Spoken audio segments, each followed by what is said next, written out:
What's going on, guys? It's Arrow. Welcome back to the channel. And today we're going to talk about the endgame variant of Glacial Cascade Golem Elementalist. I have switched over to CI, so in this video I'm going to show you how to do that, but I'm also going to show you my endgame PoB. This is for the people that really want to push the build far, what you can expect to get out of it, and how to have this build doing all content in the game. Let's go. So some important things to know about going CI. The first thing is that you need a different mercenary. I am using an infamous striker with determination and vitality. Vitality helps keep regen on me and my golems, as well as determination is big for our armor. When we swap to CI, we swap to armor. I'll go over the rest of the merc later. The next thing you need to know is you need an Aegis Aurora. This shield has come way down in price and is now quite reasonable. To swap to CI, you do not need a Mage Blood. Obviously, it would be nice, but the Mage Blood is mostly going to be there for speed, for cast speed, giving us some armor and helping us get max res. We eventually swap into Melding, which I'm not there yet, and you'll need the Sapphire Flask to do that. And that is pretty much it. I've reached out to my good friend Lalcohol, who is also playing this build, and I've asked him to whip up crafting guides for the helmet and the wand. So as soon as he can make a couple of divines, hopefully he's going to put that together. No pressure. So there will be two PoBs down below. One for my current setup that is just going to be a snapshot of what I'm doing right now. Things are constantly changing because I'm working towards the end game setup. You don't have to do it in the exact same order, but in this video, I'm going to talk about some of the things that you need to do. So let's jump in game and talk about what I'm doing right now. All right, so I'm going to go through some of the vital gear pieces, some of the important gem changes that I've made, and briefly talk about how I've crafted some of the things that I've crafted. So for starters, I bought this wand. It was very cheap. I got very lucky. I bought this on day 2. But an accumulator wand is going to be your best in slot weapon in the endgame because we have no way of generating frenzy charges. This wand, combined with the mastery that gives charge duration, is going to give us almost 100% uptime of our endurance and frenzies. Of course, not always, but the uptime is very, very good and much better than any other implicit you could get. Ideally, instead of the flat damage, we would have another +1 level. And instead of prod speed, we would have multi or double damage. So it's not a perfect one, but it's a very good one. Hopefully we'll have a crafting guide on that out soon. I'm still using Heat Shiver, but I want to move into an 8-link helm very soon. It costs around 20 div, I guess, to craft. I've not made it myself yet, but basically what you're looking to do is spam the Horror Essence that gives 30% more elemental damage until you get Hypothermia and an open suffix. Then you reforge crit to get +2, 3, or 4 crit. 4 is elevated. You're shooting for +3, and then your suffixes are done. That is, after that, you're going to look at your prefixes. Ideally, you would get +2 from a veiled mod, +2 AoE, and if possible, increased area of effect. Conk effect is okay. It's better for bossing. It definitely makes your mapping a little bit worse, but it's not terrible, and it does give you a significant damage boost on single target. So you can go for conk effect. If you could get conk effect and AoE somehow, I'm not sure if that's feasible, but if you could get both of those, it'd be even better. And then after that, you just want armor and ES. So that's the ideal helm, but again, we're still using Heat Shiver because I'm not there yet. We have an Aegis Aurora. These are very cheap now. I think you can get one for like 20C. We finally swapped over to an Ashes. I'm using As the Mountain, which is 12 block chance. This also gives max block because we are eventually probably going to get a little bit overcapped. So that's pretty nice. I only have a 28 Ashes. Getting a 30 is not super important. It's certainly not worth the extra 9 divines that it costs right now to go from 28 to 30. So I'm very happy with 28. Eventually I will of course upgrade to a 30, but there are no vital breakpoints that you hit per percent, as it's just more damage for GC and more buff effect for our golems. In the chest slot, you want as much ES as you can get, and then your suffixes, if you can get int, that's obviously amazing. I'm eventually going to get rid of this faster start of recharge because we don't care about that at all, and then hopefully get some resists here. My implicits are pretty low level. You'd like to get up to maybe 8 block chance here and 30 effect of your golems. For the rings, you're looking for multi-res, energy shield, intelligence. I bought this ring with 4 mods on it, and I used a Crusader orb to slam on the life per enemy hit with spells. That's obviously not good for me, so I will end up selling this and making a new ring, but this is basically what you're looking for otherwise. Cast speed, very, very strong. Multi is very strong as well. I have a multi-ring over here. This is just a synth item that I found. It was like 15C, gave some multi and some energy shield. Then I used multi-essences until I hit intelligence and a res. This one also happened to hit ES, so I just had to annul off one of the prefixes and to craft on minus mana cost. In the end game, when you have incredibly high cast speed, mana does start to become an issue, but there are plenty of solutions to that. Minus mana cost on both your rings, because we don't need that many prefixes, is the best way to do it. Eventually, a helical ring with multi cast speed, intelligence, resist, those sorts of things is going to be your best in slot, because you really only care about ES and minus mana cost as prefixes, and a helical gives you 2 prefixes. But that is way out of my current budget. The gloves, we were able to get fractured decks on a pair of Warlock gloves for fairly cheap. And then again, just dense fossil spam and finished my suffixes with some Eldritch Currency. Freeze Prolif and Cold Exposure are very nice here. Eventually, I'm going to be swapping this to a pair of Soul Ascension gloves, and you can get your Cold Exposure from your Mercenary or from a Heraldry Medium Cluster Jewel, and then you can get Freeze Prolif on a Medium Cluster Jewel as well if you want to get that, or if you want to drop it entirely. I really, really like Freeze Prolif, so I probably will find a way to get that in. The belt, we are getting Shock Avoid. We have 59 from the belt here, and then 46% on the jewel. The idea is to get 100% here, and then we use a Storm Shroud Jewel. Other useful stuff on here: Energy Shield, Strength, Armor, and Resistances. Eventually this will be a Mage Blood, and we will get our Shock Avoid from a Flash Suffix. On the boots, Fractured Slippers. You can use Dense Fossils. I used Dense Fossils until I was hitting a high amount of Energy Shield, and I settled on this Tier 1 and Tier 3 roll because I also hit Tier 1 Int, which is crazy. I slammed on 9 cold res, unfortunately, but it's enough for me. I actually, at the moment, don't need any more res, so 9 is plenty. Eventually, I'll probably try to redo that last suffix. The flasks are in the PoB. I'm not going to worry about these too much, but I am using a gold flask right now. You can swap this out with something like a diamond flask, but I want to farm some gold, so we are using rarity. All right, so let's quickly talk about my Mercenary. Because I'm still running the Heat Shiver, I'm actually using Dread Arc with Flammability and Doedries for +1 Curse.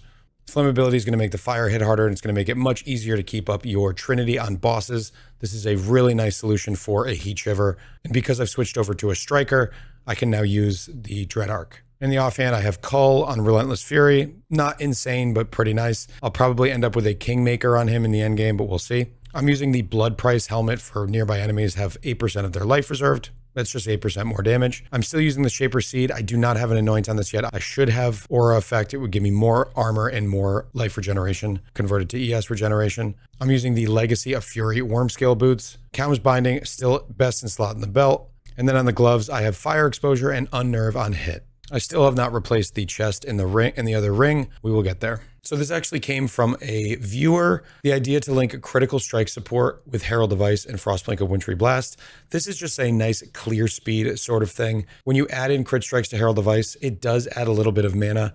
So you may have to get some mana reservation on a jewel. I'll talk about that in a minute. But when you link it with Herald of Ice and Frostblink, it gives your Frostblink a ton of crit. It basically allows you to clear with your Frostblink, but it also makes that Herald of Ice be able to prolif itself, and it feels really, really nice. This is probably not going to be in my endgame setup, but for now, while I'm just blasting, this feels fantastic. So of course I've added in Tempest Shield in order to do that. We had to grab this Mana Mastery down here since we're going for Spell Block anyway. It was only 1 point, not a big deal. The goal is to get to Spell Block Cap. Now, another thing I've changed is the Stone Golem of Safeguarding is now on my Guardian's Blessing.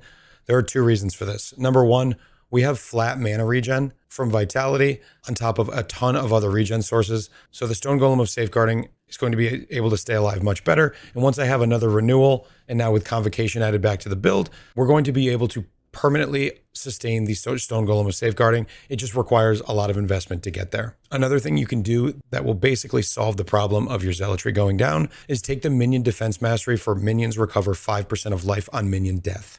Your Herald of Purity minions count as minions for the purposes of dying, so they're constantly resummoning and constantly dying or expiring. So probably with my next point, I'm going to grab this. And then we have our Stone Golem up all the time, which is really good because our Stone Golem gives us a significant amount of energy shield and armor. So we really don't want him to die ever. So having this over on the Stone Golem Safeguarding is much, much better for the build. Make sure that when you swap to CI, you get rid of Immortal Call if you're using it. Also, if you're using an accumulator wand, you shouldn't be using Immortal Call because it will chew up those endurance charges and you'll never have them up.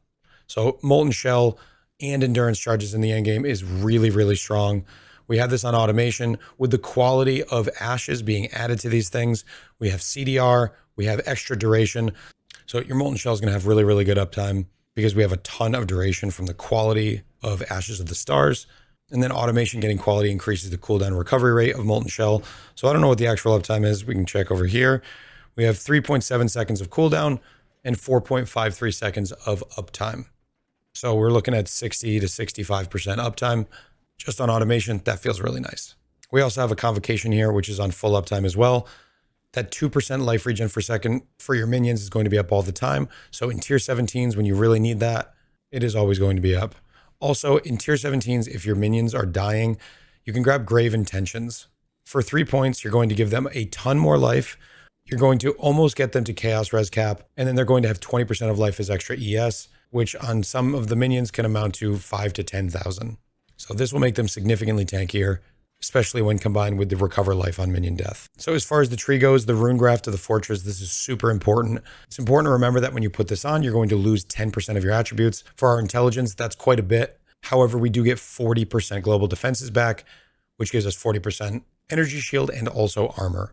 This is incredibly strong. And when combined with our golem, we're getting massive amounts of increased global defenses, and it feels really, really good. I currently only have 3 cluster jewels, cold conduction, astonishing affliction, and then I have 2 with quick getaway and pressure points. I'm also using an impossible escape over here. This is giving me +1 max res, which is really going to help when we have our mage blood, as well as a bunch of block chance. And then Sanctum of Thought gives armor, energy shield, and reduced damage from crits. This is super, super strong.